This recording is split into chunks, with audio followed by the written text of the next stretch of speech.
You're here with me, Craig, at another early bird edition of Rockfinder Reads, where we'll be reading Chapter 12, The Mirror of Erised, from Harry Potter Book 1, which is the Sorcerer's Stone. Or, if you're the rest of the world, the Philosopher's Stone. They changed the name for the US market. The Mirror of Erised. Christmas was coming. One morning in mid-December, Hogwarts woke to find itself covered in several feet of snow. The lake froze solid, and the Weasley twins were punished for bewitching several snowballs so that they followed Quirrell around, bouncing off the back of his turban. The few owls that managed to battle their way through the stony sky to deliver mail had to be nursed back to health by Hagrid before they could fly off again. No one could wait for the holidays to start. While the Gryffindor common room and the Great Hall had roaring fires, the drafty corridors had become icy, and a bitter wind rattled the windows in the classrooms. Worst of all were Professor Snape's classes down in the dungeons, where their breath rose in a mist before them, and they kept as close as possible to their hot cauldrons. "I do feel so sorry," said Draco Malfoy, one potions class, "for all those people who have to stay at Hogwarts for Christmas because they're not wanted at home." He was looking over at Harry as he spoke. Crabbe and Goyle chuckled. Harry, who was measuring out powdered spine of lionfish, hazardous critters though, ignored them.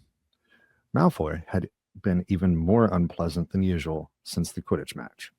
Disgusted that the Slytherins had lost, he had tried to get everyone laughing at how a wide-mouthed tree frog would be replacing Harry as Seeker next. Then he'd realized that nobody found this funny because they were all so impressed at the way Harry had managed to stay on his bucking broomstick. So Malfoy, jealous and angry, had gone back to taunting Harry about having no proper family. It was true that Harry wasn't going back to Privet Drive for Christmas. Professor McGonagall had come around the week before, making a list of students who would be staying for the holidays, and Harry had signed up at once. He didn't feel sorry for himself at all. This would probably be the best Christmas he'd ever had. Ron and his brothers were staying too, because Mr. and Mrs. Weasley were going to Romania to visit Charlie. When they left the dungeons at the end of potions, they found a large fir tree blocking the corridor ahead. Two enormous feet sticking out at the bottom, and a loud puffing sound told them that Hagrid was behind it. "Hi, Hagrid. Want any help?" Ron asked, sticking his head through the branches. "Nah, I'm all right. Thanks, Ron." "Would you mind moving out of the way?" came Malfoy's cold drawl from behind them. "Are you trying to earn some extra money, Weasley? Hoping to be a gameskeeper yourself when you leave Hogwarts, I suppose? That hut of Hagrid's must seem like a palace compared to what your family's used to." Ron dived at Malfoy just as Snape came up the stairs. "Weasley!" Ron let go of the front of Malfoy's robes. "He was provoked, Professor Snape," said Hagrid, sticking his huge hairy face out from behind the tree. Malfoy was insulting his family. "Be that as it may, fighting is against Hogwarts rules, Hagrid," said Snape silkily. 5 points from Gryffindor, Weasley, and be grateful it isn't more. "Move along, all of you." Malfoy, Crabbe, and Goyle pushed roughly past the tree, scattering needles everywhere and smirking. "I'll get him," said Ron, grinding his teeth at Malfoy's back. "One of these days, I'll get him." "I hate them both," said Harry, "Malfoy and Snape." "Come on, cheer up. It's nearly Christmas," said Hagrid. "Tell you what, come with me and see the Great Hall. Looks a treat." So the three of them followed Hagrid and his tree off to the Great Hall, where Professor McGonagall and Professor Flitwick were busy with the Christmas decorations.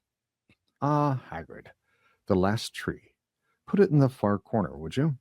The hall looked spectacular. Festoons of holly and mistletoe hung all around the walls, and no less than 12 towering Christmas trees stood around the room, some sparkling with tiny icicles, some glittering with hundreds of candles.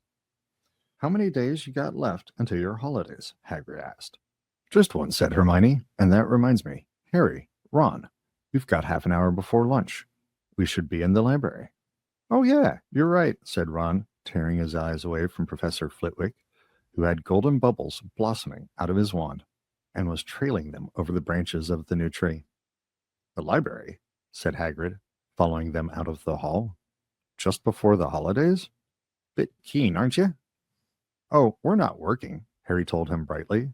"Ever since you mentioned Nicholas Flamel, we've been trying to find out who he is." "You what?" Hagrid looked shocked. "Listen here. I've told you. Drop it. It's nothing to you what that dog's garden. We just want to know who Nicholas Flamel is. That's all," said Hermione. "Unless you'd like to tell us and save us the trouble," Harry added. "We must have been through hundreds of books already, and we can't find him anywhere. Just give us a hint. I know I've read his name somewhere." "I'm saying nothing," said Hagrid flatly. "Just have to find out for ourselves then," said Ron, and they left Hagrid looking disgruntled and hurried off to the library. They had indeed been searching books for Flamel's name ever since Hagrid had let it slip, because how else were they going to find out what Snape was trying to steal?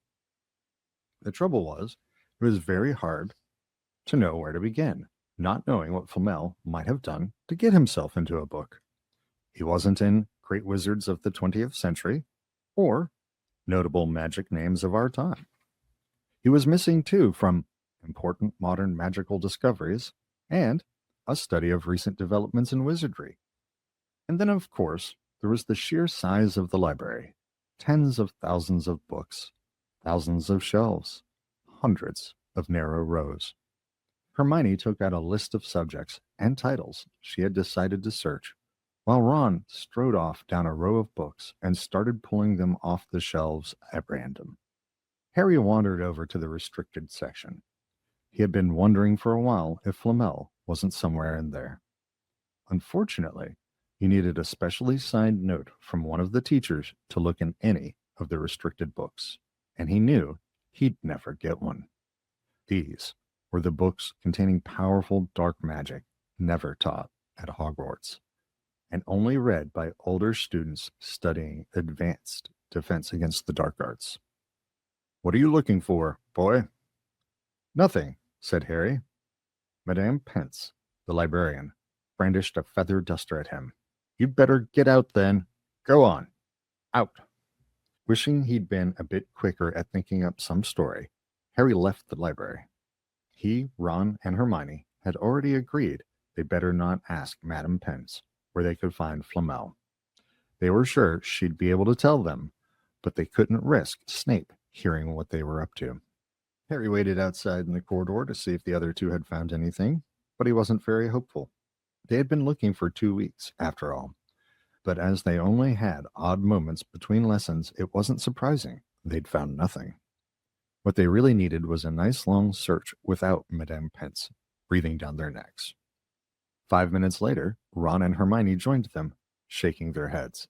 They went off to lunch. "You will keep looking while I'm away, won't you?" said Hermione. "And send me an owl if you find anything." "And you could ask your parents if they know who Flamel is," said Ron. "It'd be safe to ask them." "Very safe, as they're both dentists," said Hermione. Once the holidays had started, Ron and Harry were having too good a time to think much about Flamel. They had the dormitory to themselves, and the common room was far emptier than usual, so they were able to get the good armchairs by the fire. They sat by the hour eating anything they could spear on a toasting fork: bread, English muffins, marshmallows, and plotting ways of getting Malfoy expelled, which were fun to talk about, even if they wouldn't work. Ron also started teaching Harry wizard chess.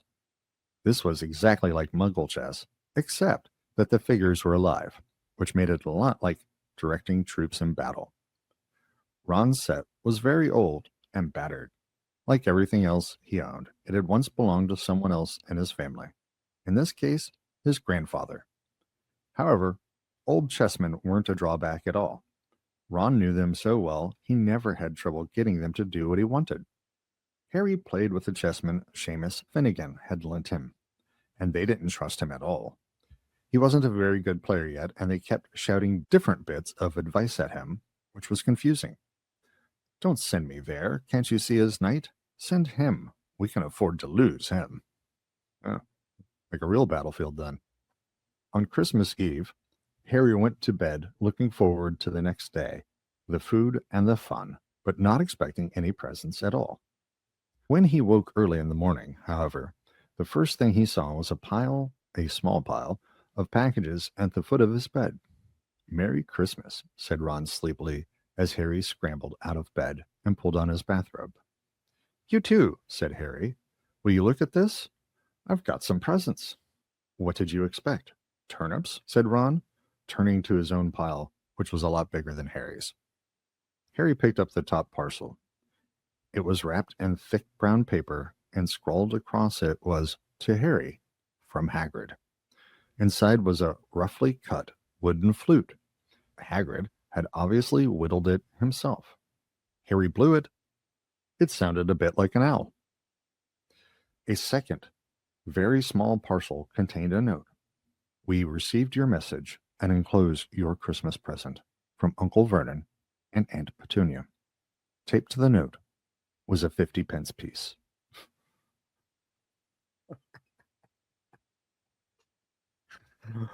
Oh my goodness. Cheap. That's a coin for my Americans. That's a coin. That's friendly, said Harry. Ron was fascinated by the 50 pence. Weird, he said. What a shape. This is money? You can keep it, said Harry, laughing at how pleased Ron was. Hagrid and my aunt and uncle. So who sent these? I think I know who that one's from, said Ron, turning a bit pink and pointing away to a very lumpy parcel. My mom. I told her you didn't expect any presents and... Oh no, she groaned. She's made you a Weasley sweater. Harry had torn open the parcel to find a thick, hand-knitted sweater, an emerald green, and a large box of homemade fudge. Every year she makes us a sweater, said Ron, unwrapping his own, and mine's always maroon. That's really nice of her, said Harry, trying the fudge, which was very tasty. His next present also contained candy, a large box of chocolate frogs from Hermione. This only left one parcel. Harry picked it up and felt it. It was very light. He unwrapped it. Something fluid and silvery gray went slithering to the floor, where it lay in gleaming folds. Ron gasped. I've heard of those, he said in a hushed voice, dropping the box of Eve flavor beans he'd gotten from Hermione. That's what I think it is. They're really rare and really valuable. What is it? Harry picked the shining silvery claw off the floor. It was strange to the touch, like water woven into material. It's an invisibility cloak, said Ron, a look of awe on his face. I'm sure it is. Try it on. Harry threw the cloak around his shoulders, and Ron gave a yell. It is. Look down. Harry looked down at his feet, but they were gone. He dashed to the mirror. Sure enough, his reflection looked back at him. Just his head, suspended in midair, his body, completely invisible. He pulled the cloak over his head, and his reflection vanished completely. There's a note, said Ron suddenly. A note fell out of it. Harry pulled off the cloak and seized the letter. Written in narrow, looping writing he had never seen before were the following words. Your father left this in my possession before he died. It is time it was returned to you. Use it well. A very Merry Christmas to you. There was no signature. Harry stared at the note. Ron was admiring the cloak. I'd give anything for one of these, he said. Anything. What's the matter? Nothing, said Harry. He felt very strange. Who had sent the cloak? Had it really once belonged to his father? Before he could say or think anything else, the dormitory door was flung open, and Fred and George Weasley bounded in. Harry stuffed the cloak quickly out of sight. He didn't feel like sharing it with anyone else yet. Merry Christmas! Hey, look! Harry's got a Weasley sweater, too. Fred and George were wearing blue sweaters, one with a large yellow F on it, the other a G. Harry's is better than ours, though, said Fred, holding up Harry's sweater. She obviously makes more of an effort if you're not family. Why aren't you wearing yours, Ron? George demanded. Come on, get it on. They're lovely and warm. I hate maroon. Ron moaned half-heartedly as he pulled it over his head. You haven't got a letter on yours, George observed. I suppose she thinks you don't forget your name, but we're not stupid. We know we're called Fred and George. Gred and... I almost missed that. We know we're called Gred and Forge.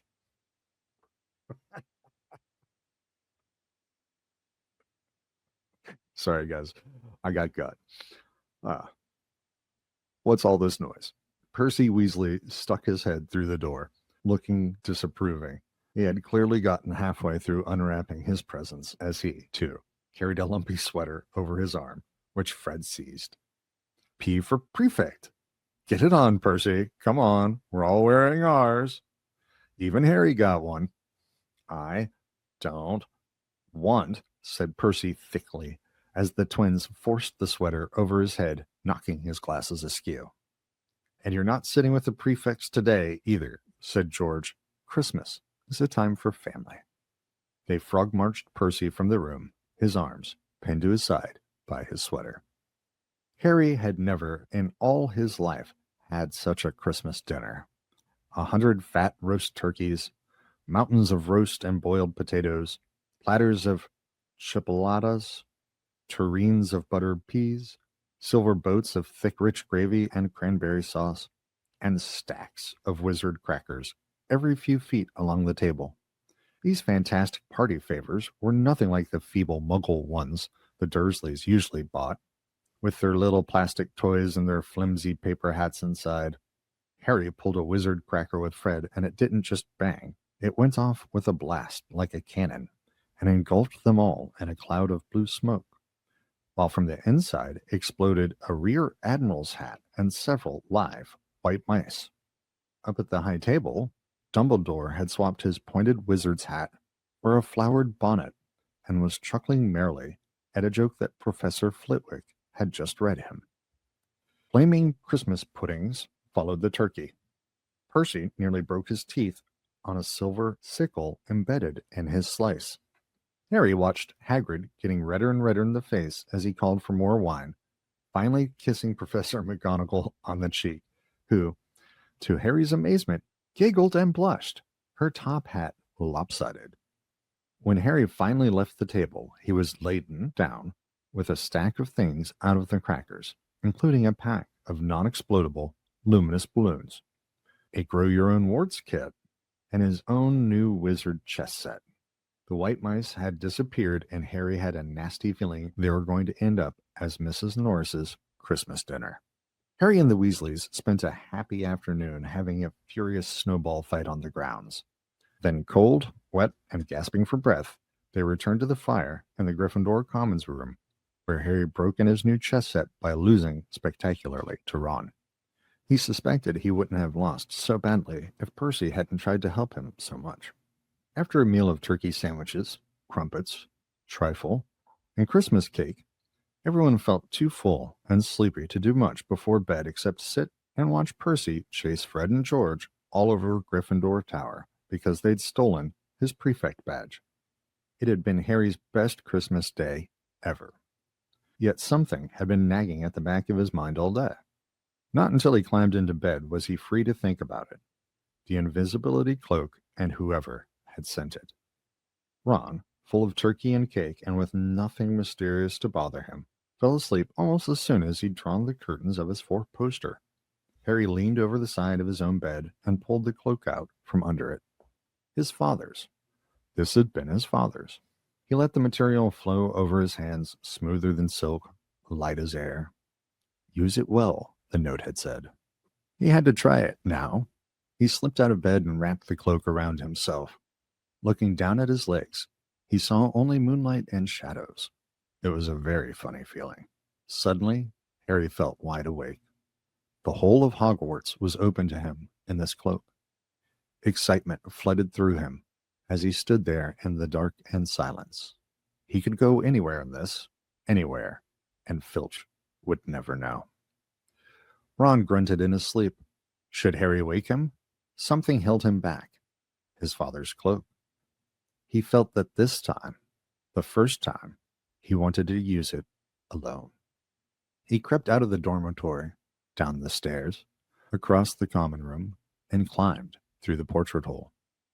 "Who's there?" squawked the fat lady. Harry said nothing. He walked quickly down the corridor. Where should he go? He stopped, his heart racing, and thought. And then it came to him. The restricted section in the library. He'd be able to read as long as he liked, as long as it took to find out who Flamel was. He set off, drawing the invisibility cloak tight around him as he walked. The library was pitch black and very eerie. Harry lit a lamp to see his way along the rows of books. The lamp looked as if it was floating along in midair, and even though Harry could feel his arm supporting it, the sight gave him the creeps. The restricted section was right at the back of the library. Stepping carefully over the rope that separated these books from the rest of the library, he held up his lamp to read the titles. They didn't tell him much. Their peeling, faded gold letters spelled words in languages Harry couldn't understand. Some had no title at all. One book had a dark stain on it that looked horribly like blood. The hairs on the back of Harry's neck prickled. Maybe he was imagining it, maybe not. But he thought a faint whispering was coming from the books, as though they knew someone was there who shouldn't be. He had to start somewhere. Setting the lamp down carefully on the floor, he looked along the bottom shelf for an interesting-looking book. A large black and silver volume caught his eye. He pulled it out with difficulty because it was very heavy, and balancing it on his knee, let it fall open. A piercing, blood-curdling shriek split the silence. The book was screaming. Harry snapped it shut, but the shriek went on and on, one high, unbroken, ear-splitting note. He stumbled backward and knocked over his lamp, which went out at once. Panicking, he heard footsteps coming down the corridor outside. Stuffing the shrieking book back on the shelf, he ran for it. He passed Filch in the doorway. His pale, wild eyes looked straight through him, and Harry slipped under Filch's outstretched arm and streaked off up the corridor, the book's shrieks still ringing in his ears. He came to a sudden halt in front of a tall suit of armor. He had been so busy getting away from the library he hadn't paid attention to where he was going. Perhaps because it was dark, he didn't recognize where he was at all. There was a suit of armor near the kitchens, he knew, but he must be 5 floors above there. "You asked me to come directly to you, Professor, if anyone was wandering around at night, and somebody's been in the library restricted section." Harry felt the blood drain out of his face. Wherever he was, Filch must know a shortcut because his soft, greasy voice was getting nearer, and to his horror, it was Snape's who replied. "The restricted section? Well, they can't be far. We'll catch them." Harry stood rooted to the spot as Filch and Snape came around the corner ahead.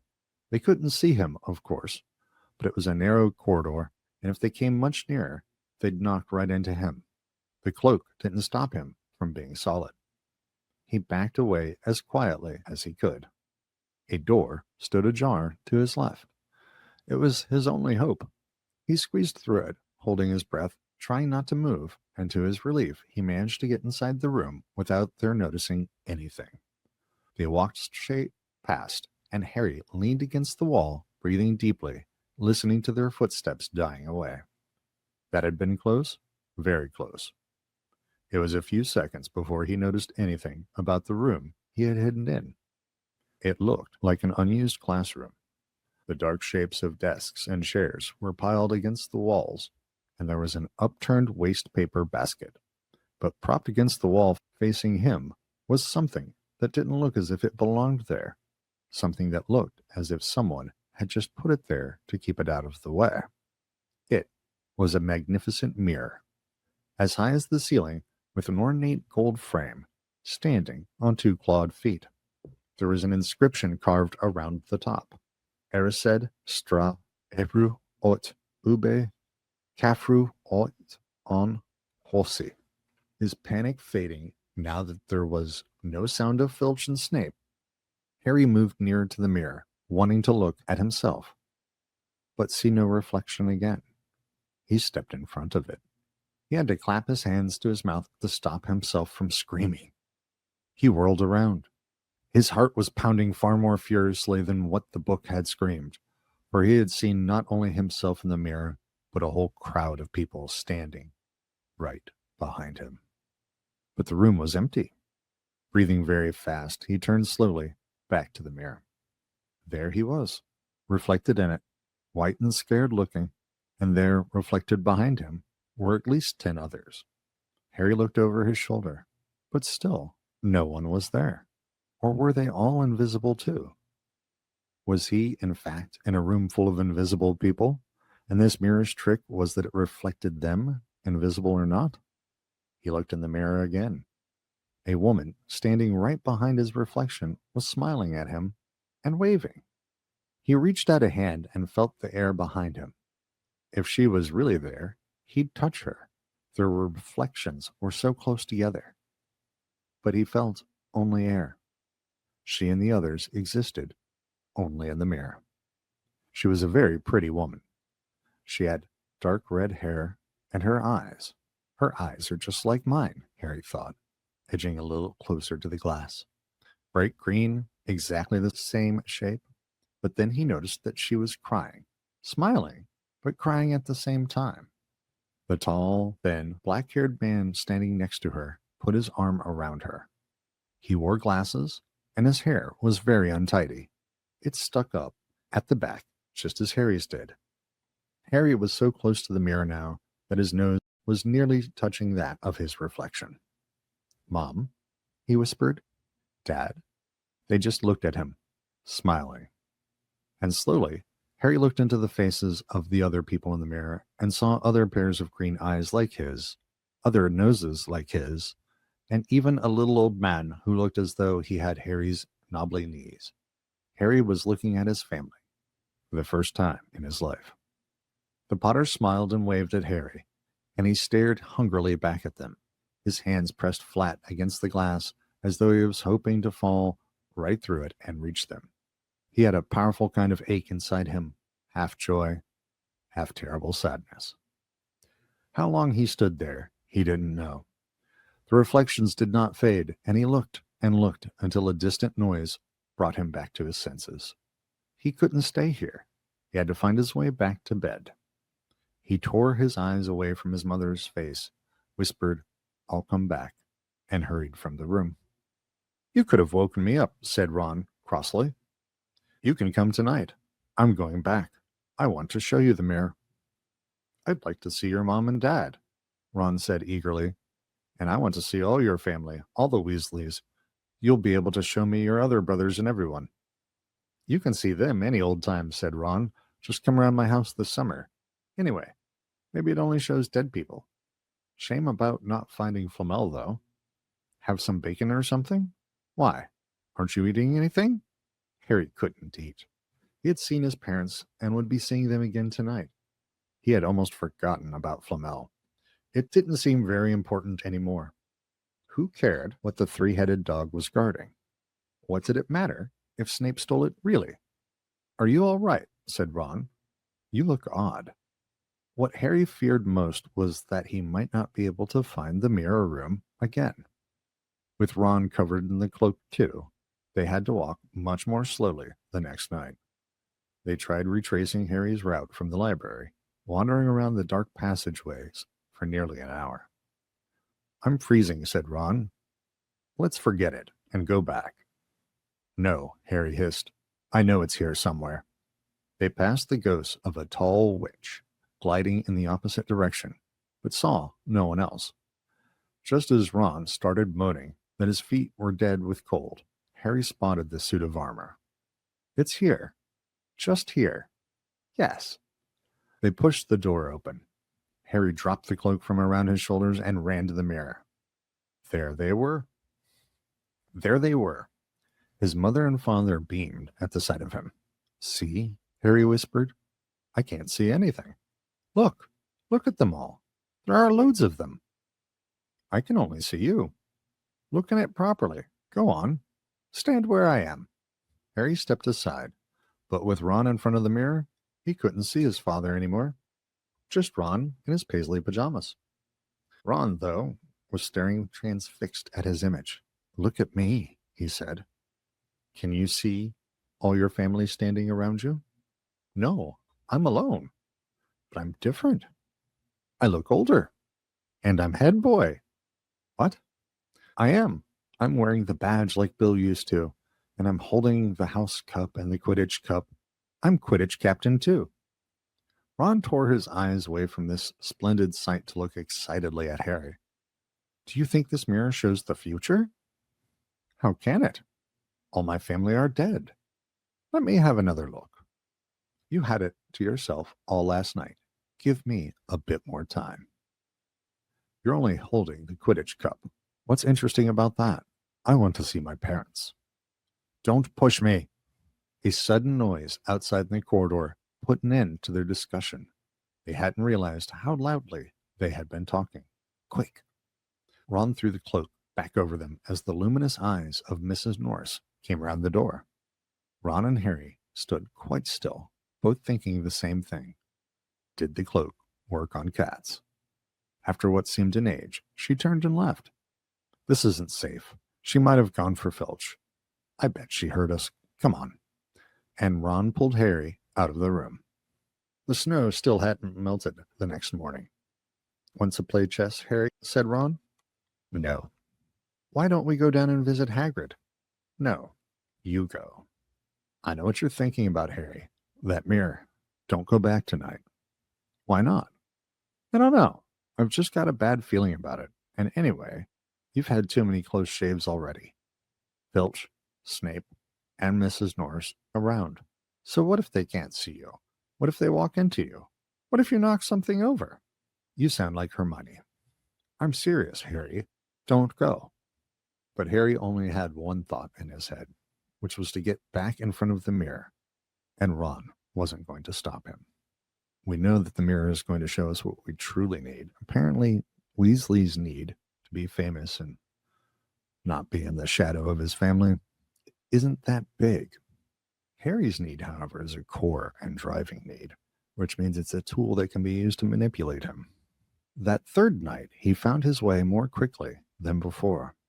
He was walking so fast he knew he was making more noise than was wise, but he didn't meet anyone.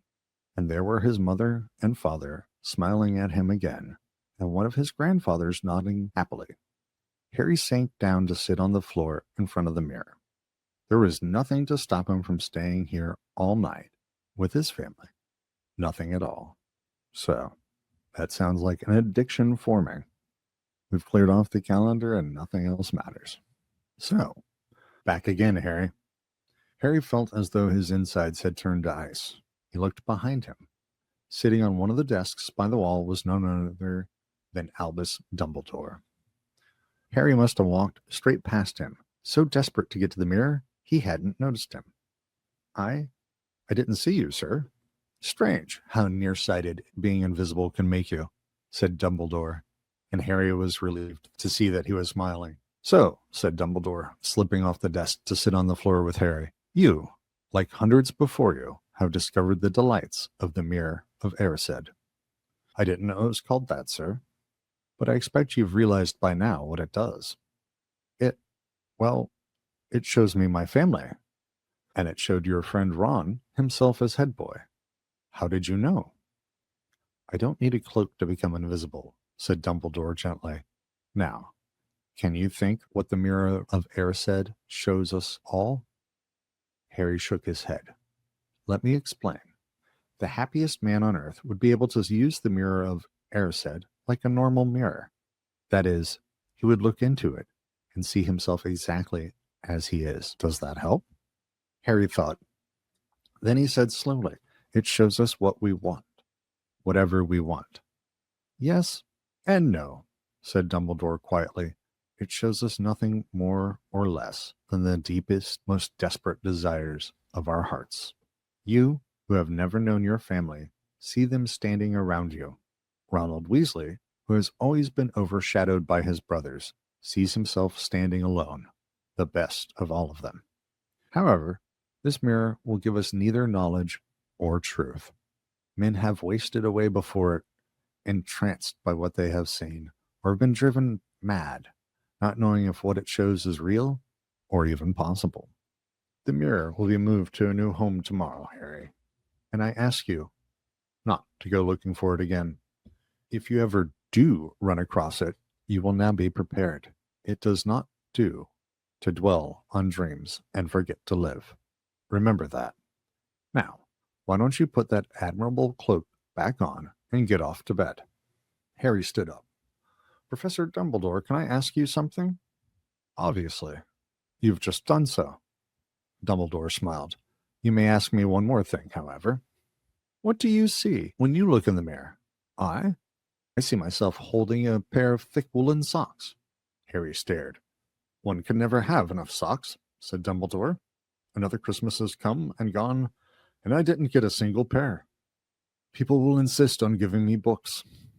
It was only when he was back in bed that it struck Harry that Dumbledore might not have been quite truthful. What a novel new idea, Harry.